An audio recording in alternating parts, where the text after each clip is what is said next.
સુષ્મા. હા મમ્મી. શું કરે છે? હા, મને કીધું હોત તો હું તને ચા બનાવી દેત ને. તમે સૂતા હતા એટલે મેં તમને હેરાન ના કર્યા. એમાં શું થઈ ગયું બેટા? આ થોડું તારું સાસરું છે? આ તો તારા મમ્મીનું ઘર છે ને. તો જ્યાં સુધી આરામ કરવો હોય ત્યાં સુધી તને કોઈ રોકટોક કરવા વાળું નથી. એવું તો છે નહીં કે તારી સાસુની જેમ હું તને રોકટોક કરું. એ જ તો ફરક હોય છે ને મમ્મી, પિયરિયામાં અને સાસરીમાં. કે સાસુ ક્યારે માં નથી બની શકી અને વહુ ક્યારે દીકરી નહીં. ત્યાં જ તકલીફ થાય છે. બેટા, એવું કાંઈ નથી હોતું. ઘણા બધા ઘરોમાં આપણે જોઈએ છીએ ને કે વહુ અને દીકરી વચ્ચે કોઈ તફાવત નથી રાખતા. પણ ખબર નહીં આ તારા સાસરિયામાં કેવા વ્યક્તિઓ રહી છે. સાચું કોને દીકરા? તારી સાસુને સેજે મનમાં એવું નહીં થતું હોય કે મારી વહુ આટલા દિવસથી એના પિયરમાં છે તો એને લઈ આવું? ના મમ્મી, એમને એવું ક્યારેય નહીં થાય. કારણ કે એ ઈચ્છતા જ નહોતા કે હું એ ઘરમાં આવું. આ તો કદાચ ભૂલમાં હું એ ઘરમાં જતી રહી.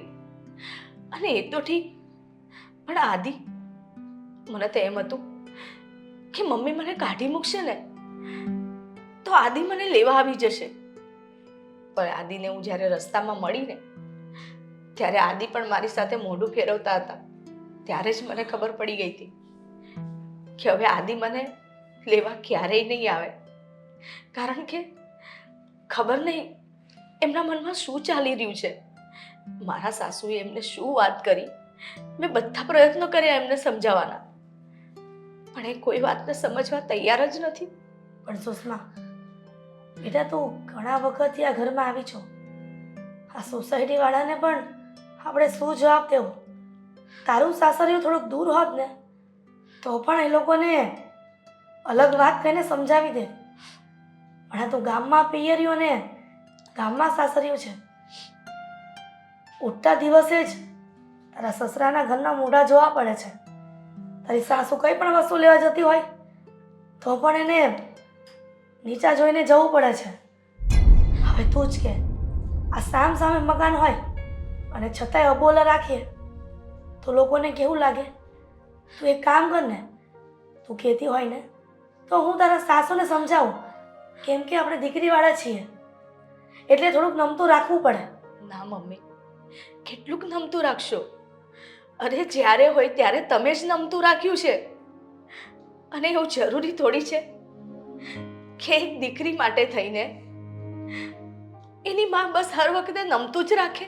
તો શું કરું દીકરા? ના મમ્મી, તમે ત્યાં જશો ને તો મારા સાસુ તમને હજુ પણ ઘણું બધું બોલશે. ભલે બોલે, હું દીકરીની માં તરીકે સહન કરી લઈશ, પણ મારી દીકરી અહીંયા એક એક સેકન્ડ માટે જે દુઃખ ભર્યા આંસુડા સારે છે ને એ ક્યારેય સહન નહીં કરું.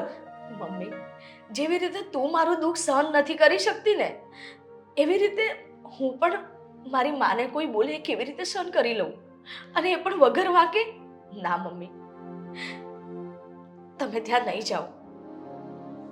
તો પછી શું, અહીંયા ને અહીંયા આખી જિંદગી રહીશ? લોકોના કડવા વેણ સાંભળીશ? તું જ કે, એક દીકરી જો સાસરિયેથી પાછી આવે તેના માવતરને અને એ દીકરીને કેટલું સાંભળવું પડે લોકોનું.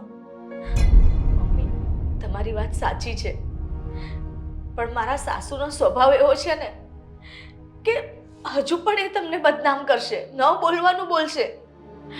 અને મમ્મી, તમે કહો છો ને એમને મળવાનું, પણ મારું મન નથી માનતું. અને એવું જોઈએ ને તો હું ભાઈને કહીશ. ભાઈ આદિ સાથે વાત કરી લેશે, પણ તમે ના જાઓ મમ્મી.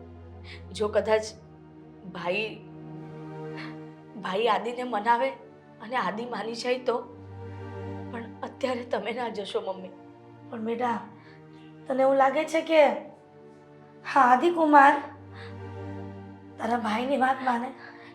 એટલા માટે જ કહું છું કે હું જઈ આવું. જો એ તો સાગર તો બાળક બુદ્ધિ કહેવાય, અને કદાચ આદિકુમાર કંઈ બોલ્યા અને સાગરે જો હાથ ઉપાડવાની કોશિશ કરીને તો વાત વધારે બગડી જશે. ના મમ્મી, નહીં બગડે. મારા ભાઈને હું સમજાવીને મોકલીશ.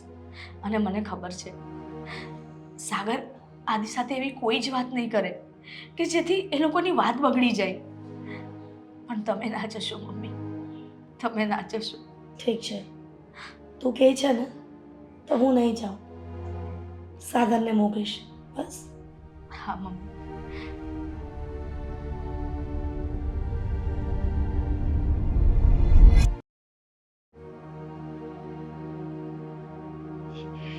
આ મારો દીકરો લેવા તો ગયો છે મને કહીને, હમણાં આવશે. પણ આ વખતે તો છે ને મારા દીકરા આગળ સાવ સારું વર્તન કરવું છે જો ને. અને પેલી જો માં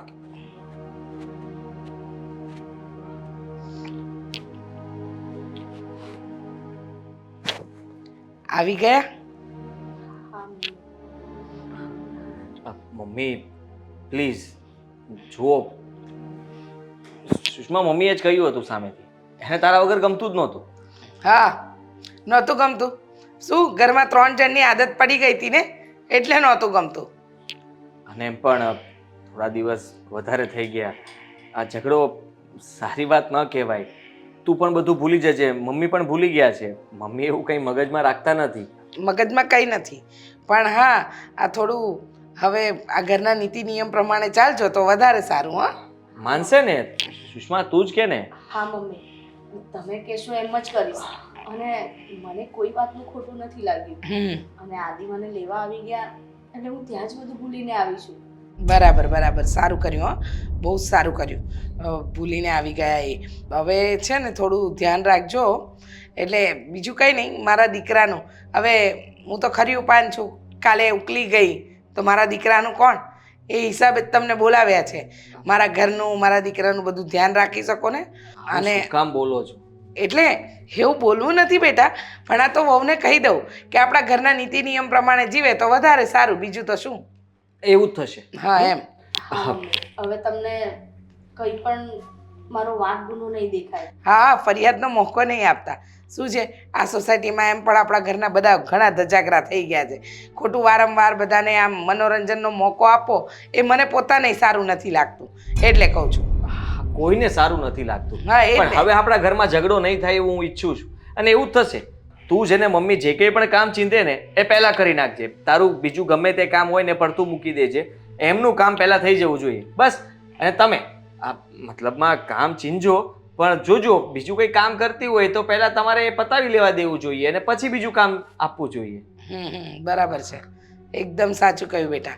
હવે હું પણ ધ્યાન રાખીશ. હા, હું પણ ધ્યાન રાખીશ. મારા સાસુ યાદ કરતા હતા તમને. હા હા, મારે મળવા તો જવું પડશે ને. હવે સુષ્મા આપણા ઘરે આવી ગઈ છે તો એના મમ્મીને મળવા તો જવું જ પડશે. હવે એવું થોડી રખાય. આ બધા ઘર હોય ત્યાં થોડું ઘણું બોલવાનું તો થતું હોય, હા હા, પણ મનમાં ન રખાય. તમે એમના ઘરે જઈ આવજો, આંટો મારી આવજો, વાત કરી આવજો, જેથી કરીને એમને પણ એવું ન લાગે કે હજી તમે ગુસ્સામાં છો. હા બિલકુલ બિલકુલ. હા મમ્મી, અને હું અહીં આવતી હતી ને તો મારા મમ્મીએ કહ્યું કે તારી સાસુને કહેજે કે મને મળવા આવે. હા હા, જઈશ ને, તમારા મમ્મીને મળવા જરૂર જઈશ. હા, આમ પણ મારા વેવાણ બહુ સારા છે. તમારા મમ્મી બહુ ઓછા બોલા. હા, જરાય સામે મને કોઈ દિવસ જવાબ નથી આપ્યો. આપણે આટલી વાર ઝઘડા થયા, તને એ ઘરે પાછી મોકલી તો કોઈ દિવસ તારી મમ્મી નથી બોલી મને. કાંઈ વાંધો નહીં, તું ચિંતા નહીં કર. હું તારી મમ્મીને મળી આવીશ. હમણાં જ જઈને મળી આવીશ. હા સારું મમ્મી. હા સુષ્મા, જા અંદર તું. હા ને. હા મમ્મી, તમારે કંઈક ખાવું છે? હું કંઈક હા, ના ના, બનાવવાનું હવે તો. હવે આવી જ ગયા છો તો હવે ઘણા દિવસથી ઘરની અંદર છે ને આ મારા દીકરાએ દાળ ભાત નથી ખાધા. શું એને દાળ ભાત બહુ ભાવે. એટલે એક કામ કરો, દાળ ભાત, શાક, પૂરી, કંસાર, થોડા પાપડ પાપડી તળી દેજો, કચુંબર અને છાશ. હા, આટલું બનાવી નાખો છો. હા મમ્મી, બનાવી દઉં.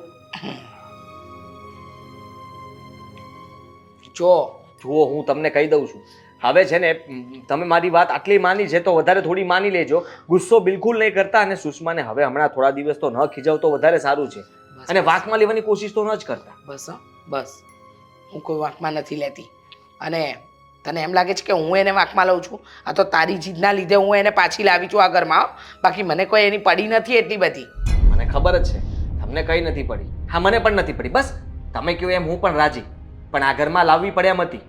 તમને પણ ખબર પડે છે કાલ સવારે કંઈ કેસ બેસ કરશે તો તમે હા. તકલીફમાં મુકાવશો. બરાબર છે, કેસ બેસ કરશે એમાં હું તકલીફમાં મુકાવીશ. કેસ કરે સાની એની માનું છે ને બોચલું આમ વંચેટી અને આખી સોસાયટીમાં ફેરવું એવી છું.